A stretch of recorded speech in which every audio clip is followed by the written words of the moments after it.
Welcome home, brave heroes. I'm Ash, this is SundayQuest, and this is SundayQuest by the Dawn's First Light, the newest book from Giles McNeil. Compatible this time with the HeroQuest First Light board exclusively. We're going to go over the good, the bad, and the ugly all today. To the overhead camera!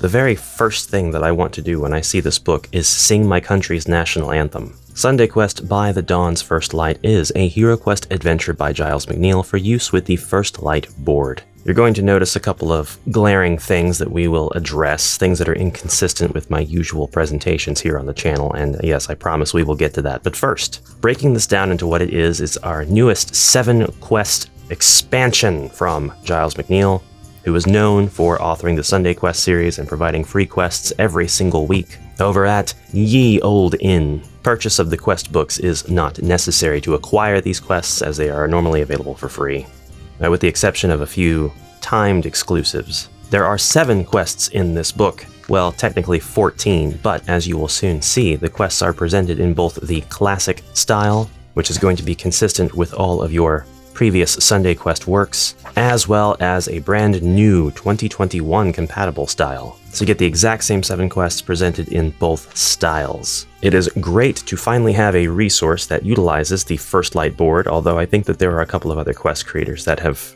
published works that won't be seen on this channel for, again, reasons that I'll address shortly. Now, it is very important to note that I received this as an advance copy. This is a KDP self-published production. Here's our SKU and related barcodes for anybody that might need that information. The nerve of this creature holding its sword up, blocking out the SundayQuest logo. The Chutzpah. Just to break in here real quick, one of the best ways to support the channel is through the Patreon. Not for nothing, I've got all kinds of quests, I've got posts, I've got videos on the back end. There's even a year-long merch loyalty program. Subscribe and you'll get merch every 3 months. You can get this lovely Nilbog mini print, this AshQuest mini print, this amazing AshQuest mug, which has the AshQuest shield on one side and Nilbog in goblin mode on the other. And at the end of the year, a t-shirt commemorating your survival. Thank you for your consideration. Back to the video. This is a quest book containing 7 exciting adventures for our heroes in 2 acts and a finale for play on the HeroQuest First Light game system board. By the Dawn's First Light is intended to continue players' adventures in the world of HeroQuest with a dedicated expansion using the First Light board. This book contains maps and notes in both the original HeroQuest style at the front of the book and the re-release HeroQuest style at the back of the book. Now, that's not actually how this particular book was laid out. The styles alternate quest by quest. Quest 1 new, Quest 1 old, Quest 2 old, Quest 2 new, Quest 3 old, Quest 3 new, it goes on like that. And that is why I wanted to disclaimer that this was an early access version. This one's a bit rushed. We have typos, we have grammatical errors, we have punctuation errors, and we have some glaring quest errors in this version of the book. So if you are in the future, I do hope that your version of the book is corrected, and that's something that I hope will be addressed in the comments below by the creator, or perhaps noted on the actual Amazon page for this book. Right here on the first page, within the first 20 seconds, a quest to defeat the Onxie Blade Orcs, defy the Onyx Cult, uncover the secrets of Grom Peak, and face the ancient forces beneath. Onxie, I believe, is supposed to be Onyx, so we do have some typos. But moving past that and getting back to the narrative, the player's primary aim in each quest is to survive and progress deeper into the mountain, uncovering the truth behind the tremors beneath Galhoff and the rise of the Onyx Cult. They must thwart the orcs of the Onyx Blade, uncover the forgotten shrines and tombs below Grom Peak, and unravel the mystery of the ancient force stirring in the dark. The quests should be played as a continuous adventure, culminating in a fateful decision that will shape the fate of the mountain. Okay, we've read the Kiao. Let's move on to the nods. By the Dawn's First Light introduces a number of new features to the dungeon, expanding on the HeroQuest First Light game system, and makes use of a number of mechanics from some of the HeroQuest expansion packs. No period. This quest book represents the quests themselves in 2 formats, the classic 89 style, and in a style sympathetic to the 2025 release of HeroQuest First Light. Use whichever version you feel most comfortable with. In By the Dawn's First Light, in order to show new ways to make the most out of your HeroQuest First Light game system, please be aware that the board has been rotated by 180, I presume degrees, compared to its orientation in the First Light quest book. This means the largest of the rooms on the board will, from the perspective of the game master, appear on the right hand rather than the left hand side of the board. This passage confused me a little bit because the orientations of the board in the newest SundayQuest book and in the First Light adventure book are the exact same. Nothing has been rotated at all, and the symbols are the same orientation, indicating that the image itself is not flipped or anything like that. I know that some people do design their quests with this orientation of the board facing the game master, while the heroes will see the board like this. And then other people actually have the board facing away from them as Zargons or Morkars. That seems to be a pain though, because then you're the one who's placing elements on the board. I truly believe that this map was meant to represent how you're supposed to see it as Zargon/Morkar, not how the players would be seeing it. But I do recognize that there are people who interpret it the other way. It's not a big deal, but it does lend a little bit of confusion with that 180 remark. Now this is a pretty cool point. Game masters who have run the First Light campaign will recognize the green symbol as that of a dragon, while those familiar with SundayQuest Bloodhorn and the Dragonback Mountains will recognize the black symbol as a dragon too. Additional to the usual actions, he breathes fire, damaging all players' characters in a line of 3 squares. Can be substituted with the Gargoyle Miniature. There are some callbacks, and I don't want to spoil anything, and when we get to looking at the quests, we will be looking at a few of those spoilers, but not everything, to previous SundayQuest adventures, but this is playable immediately after the events of First Light, so get your heroes geared up, get some gold going, and dive into SundayQuest. We now go into the prologue, and after the prologue, we go into more clarification of the rules. I would think that we would go from prologue to story, but it goes right into advice to the players and then the text for the Black Earth, which is Act 1. We have a long bit on passing items here, some homebrew rules to apply to your HeroQuest game when using this specific adventure book. We have rules updates for men-at-arms. We have a very handy page showing the icon conversation. I have to imagine that that is meant to say conversion, which utilizes the IP of the Games Workshop iconography as well as the Avalon Hill iconography of the contemporary game. Finally, we have the Act 1, the Black Earth preamble,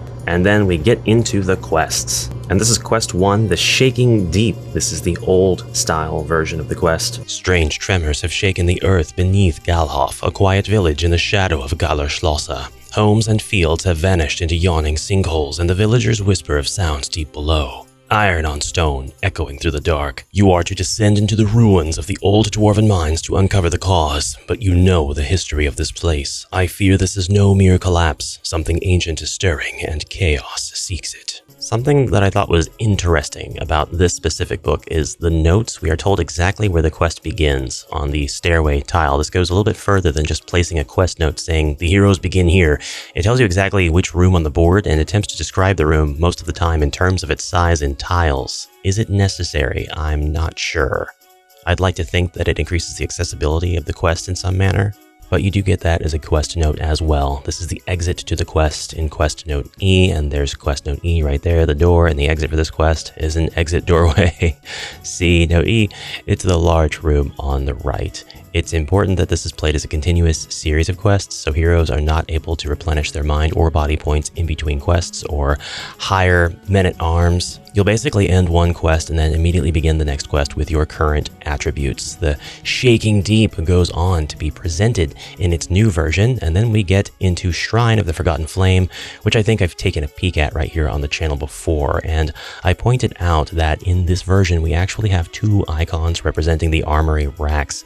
That's happening still. It looks like in the updated version of the quest this has been fixed, so ample time has been given to actually correct this, but it doesn't look like it was corrected. So this might confuse a couple of new players, but I believe that is supposed to be a fireplace. We are nitpicking, I admit, because this is a product that costs money. Again, you can get the quests for free, and free quests are things that you should just be thankful for. They exist, you can get them, you can skip them, well done. But for this, we as customers need to be able to zoom in and say, why was this here? What did I pay money for? Why was this not here? I'm being pedantic, I'm being picky on purpose, but I don't want to stray too much from the overall goodwill, good nature, good faith review of the quests and presentation of the quests rather themselves. And I just want to repeat that I have described in the past Giles' work as very, very close to the original feel of the original HeroQuest quests, the flavor, the theming of the original. It treads a lot more into old world Warhammer territory, I feel, than it should for being HeroQuest, but it is evident that a lot of work is put into maintaining that feel and that theming. I personally think that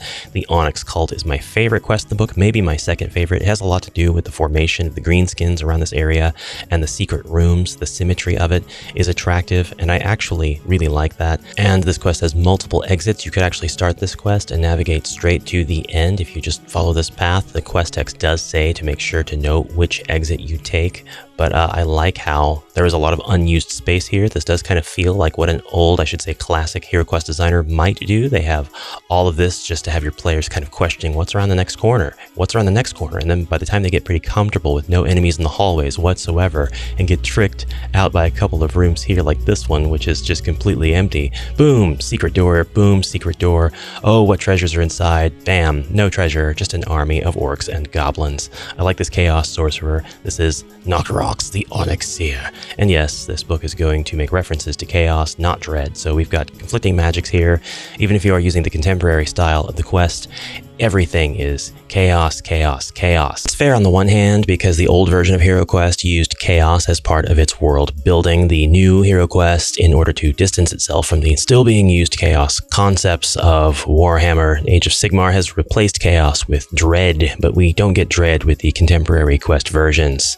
There are some roleplay options in here. You can make choices that will affect the narrative of the quest and the flow of the quest and present you with further challenges or perhaps boons on your journey. The Burning Labyrinth here is maybe my first, maybe my second favorite quest, and that's because it doesn't make use of any of these rooms except for one.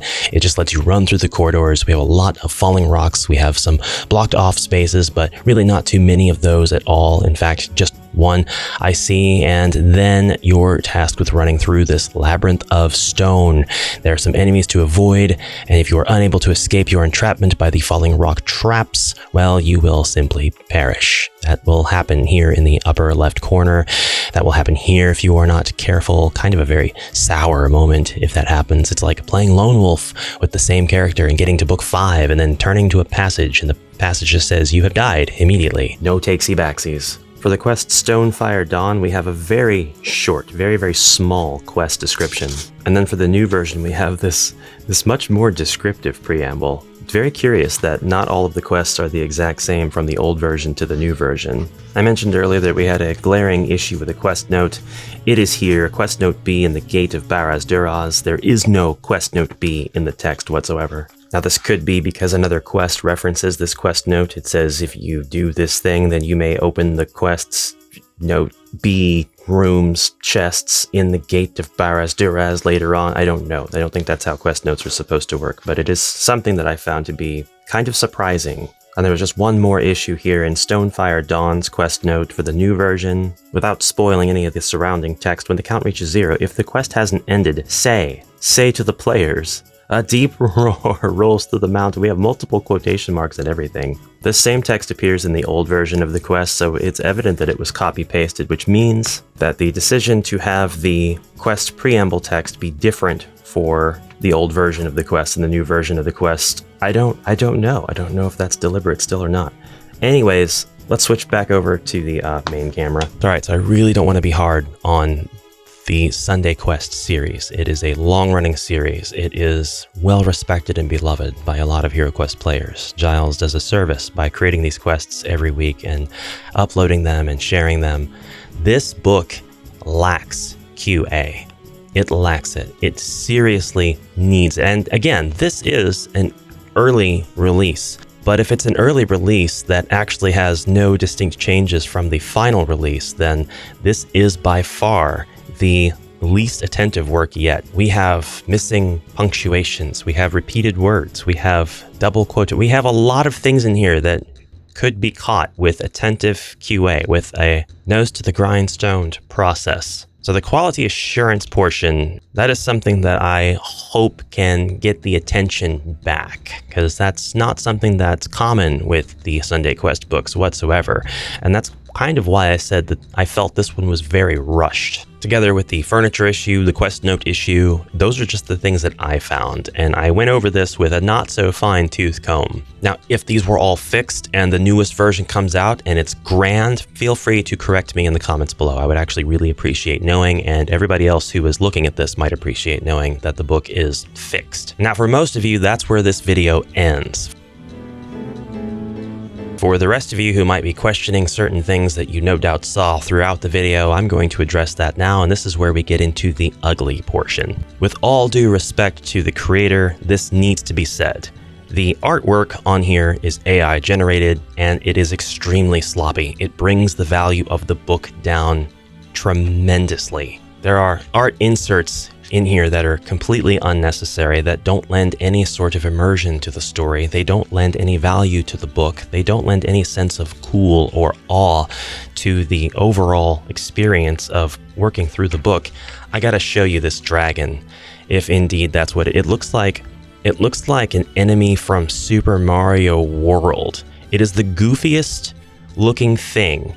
The artwork is ugly. There's no prompt that's not going to be a representation of disregard for the artists from whom the generative economy killing a machine is stealing. And on that account, I would have to give this an absolute F. And I really don't like that this is the product out of which I have to make the example. But I will never knowingly review any product, cards, whatever, that utilize AI art on this channel. I have that rule already.